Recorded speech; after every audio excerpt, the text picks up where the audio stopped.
Derek spent months preparing for this.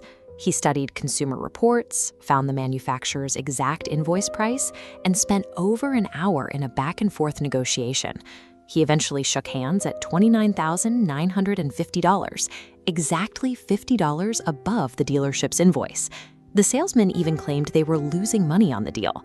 A week later, Derek's neighbor Travis saw the car and wanted the exact same model.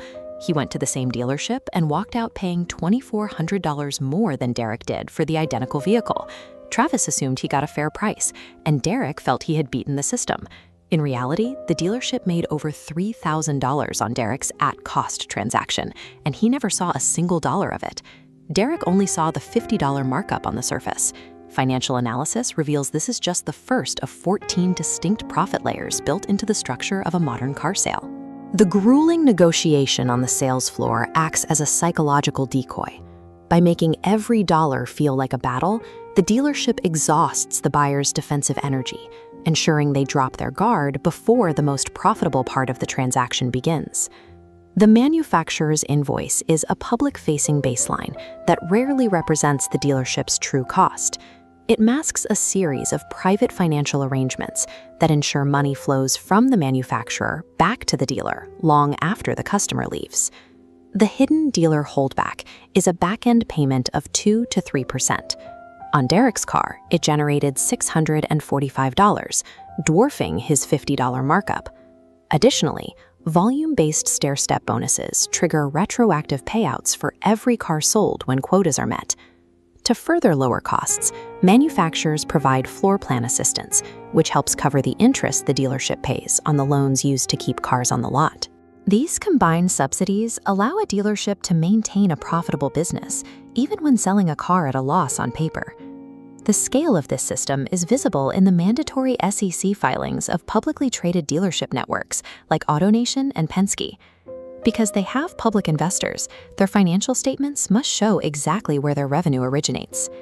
These filings show the average gross profit on a new car is over $3,200. This is sliced down to cover rent, lights, maintenance, and salaries. After these overhead costs, the actual net profit drops to between $500 and $1,200.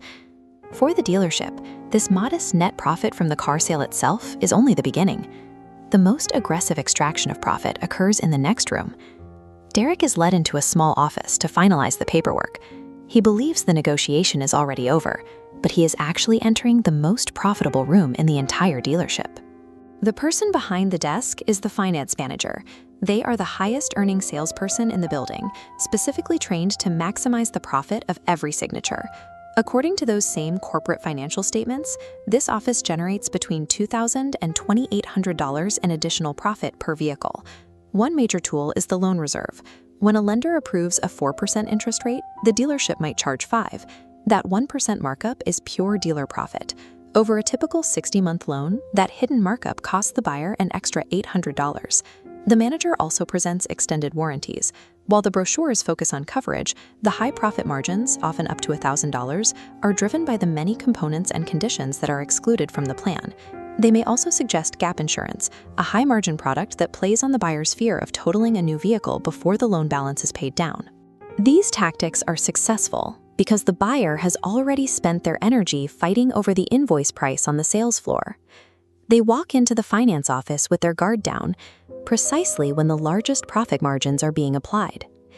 The true cost of a car is dictated by these 14 hidden layers of profit. Because the dealership has already won the battle in the back office, they can afford to let you feel like you won the battle on the sales floor. Travis walked into the dealership with a stack of bills and a specific strategy: declare he is paying cash to secure the best possible price. He expected the dealership to drop the price in exchange for a clean deal. Instead, they held firm on the sticker price, and Travis paid $2,400 more for the exact same car his neighbor was driving. In almost any other industry, cash creates a discount. Contractors and small businesses value cash because it eliminates processing fees and the risk of chargebacks. At a dealership, the vehicle on the lot functions as a loss leader. Its primary purpose is to draw a customer into the ecosystem where the real transaction happens. These businesses prioritize the sale of long-term financing over the sale of the physical car. When Travis announced his intent to pay cash, he signaled that he was removing roughly $2,500 of the dealership's most profitable revenue. That admission instantly turned him into an unprofitable target with zero negotiating leverage. While the sales floor provides the spectacle, the dealership's profit engine runs in the finance and insurance office. Consider Garrick. He negotiated the price of his car to just $50 above invoice. On the sales floor, he felt he had won. But he was about to enter the back room where those savings are systematically recovered.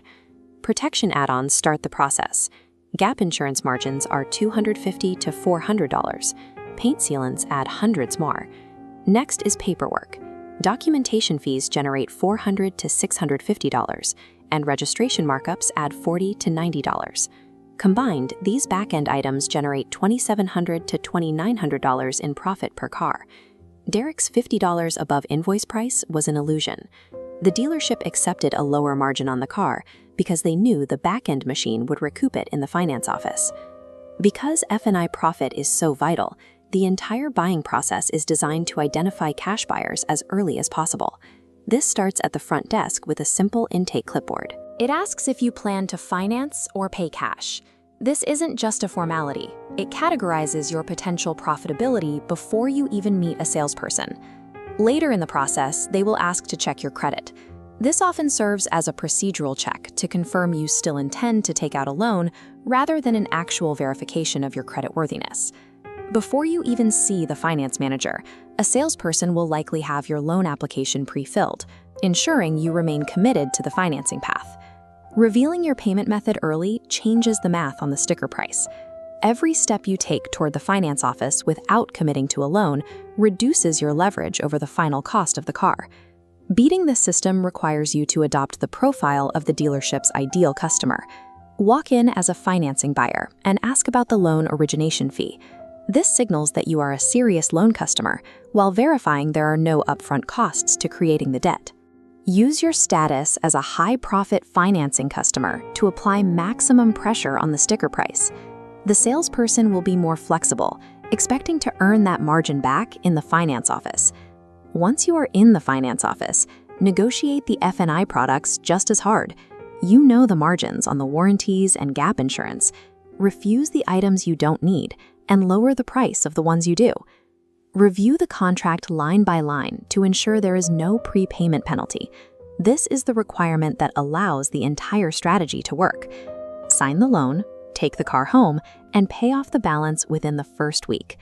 By doing this, you capture the heavy discount reserved for financing buyers, but avoid the interest payments that were supposed to fund it. Travis lost his leverage by showing his hand too early. Derek lost his savings in the back room. The most effective approach uses the dealership's own economic incentives to secure a lower price. The entire transaction is driven by the dealership's hidden profit margins. Understanding these numbers is the only way to retain negotiating power. Financial systems that rely on consumer predictability can be navigated effectively when you understand the math behind the curtain. When you know how the dealership expects to make money, you can use those expectations to protect your own.